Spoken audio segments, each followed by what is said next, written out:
O universo de Berserk encontra-se em um estado de suspensão dramática após os eventos recentes, intensificando a ansiedade dos leitores pelo próximo capítulo. Bem, a pausa forçada imposta a Guts, o protagonista, despertou uma onda de especulações sobre o que a continuação dessa saga, ela reserva pra gente. Bom, será que ele pode emergir da situação extremamente revigorado ou ele não vai se encontrar? Bom, nos capítulos recentes, o protagonista Guts sofreu duros golpes, viu o sequestro de Casca, além de a destruição do reino lá de Elfenheim, e quase sucumbiu à catatonia. No início de Berserk, no capítulo 383 agora, o soldado do Império Kushan, ele exila Guts, que é um plano de Daiba, em uma caverna isolada. Bom, Daiba e Scyllad, os dois personagens, ficam ligados, ao Império, e eles comentam o quê? Que esse lugar está separado do resto do mundo, ou seja, está separado do mundo exterior e é envolto por um véu que nem mesmo seus poderes podem atravessar, Bem, eles temem que a escuridão dessa caverna faça surgir uma espécie de loucura, incontrolável. Este cenário simboliza o que? A situação mental de Guts. Ele está isolado dos amigos, da realidade. Nosso herói ele encara o seu próprio vazio. Em vez de uma batalha com espadas, temos lá uma luta contra traumas e memórias. Uma coisa que o Guts, o Godo mesmo falava, que um homem que sai em busca de vingança, na verdade ele é um covarde. Por quê? Porque ele tem medo de enfrentar os seus traumas de frente. E basicamente é isso que o nosso protagonista faz. Ele corre muitas vezes dos seus próprios problemas, dos seus traumas, das suas memórias tristes por causa de quê? Para uma batalha. O Guts é muito físico, na verdade. Então o que acontece? Basicamente isso seria uma descida ao submundo psicológico dele. É como se fosse a caverna, fosse uma espécie de útero, um útero sombrio, onde tem um presságio, de um renascimento ou então de uma queda definitiva. É uma jornada que o Guts está fazendo.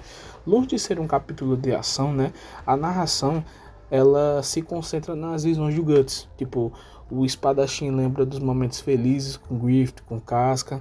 Porém, esses lampejos são rapidamente corrompidos. Ele imagina estar imerso em um mar formado por seu próprio corpo. Uma imagem poderosa e remete bem a um cérebro.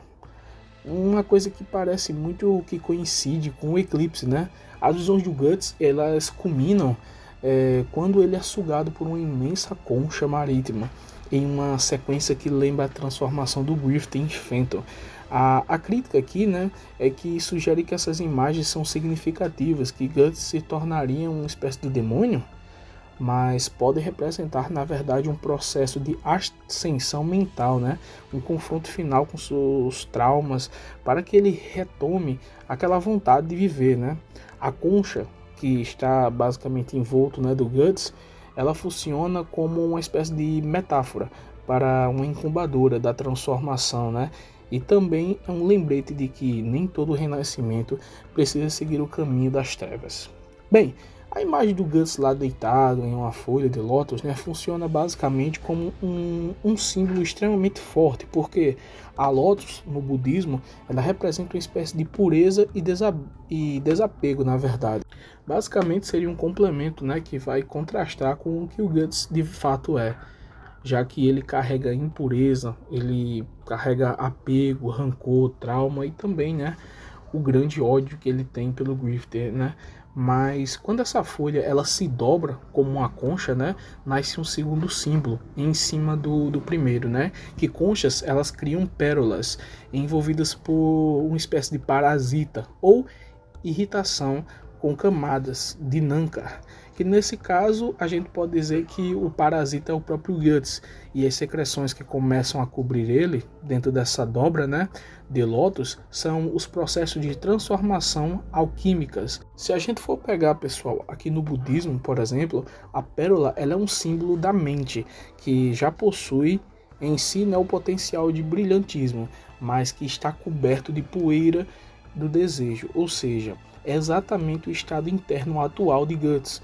Então, a Lotus, virando concha, junta tudo, né? Pureza, desapego, irritação, sofrimento, também aperfeiçoamento.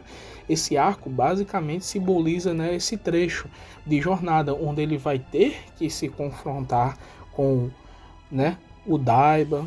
Como o Daiba disse, né, é o caminho real, não é mais o Griffith em si, mas o apego à existência de Griffith dentro dele. Ele vai ter que decidir até onde ele vai polir essa pérola interior, ou então ela vai liberar, né, o apego a Griffith. E é importante, né, ele discutir também a questão da impureza da besta da obscuridade. Ou, além disso, também fazendo uma espécie de transformação total de seu desejo. Sai de um desejo bruto em depois transformar numa realização espiritual, tipo, subir de nível dependendo de se ele consegue finalmente remover essas pedras ou poeiras internas. Eu acredito que ele vai se confrontar para superar seus apegos. Basicamente, né, outra coisa que a gente também pode dizer é que os caminhos espirituais, como o sufismo, por exemplo, existe a ideia de que para alcançar a iluminação através do confronto consigo mesmo, tem que ter o quê? Um estado específico. Então, uma pessoa ela deve entrar em reclusão, em um lugar sem luz e sem estímulos externos. Assim como né, uma semente, e que a semente ela não é plantada na escuridão, na terra sozinha. Depois disso ela brota como uma linda flor. O quarto que ele entra, ele deve ser escuro, vazio, assim como o Daiba disse, deixando a pessoa para o quê? Se confrontar.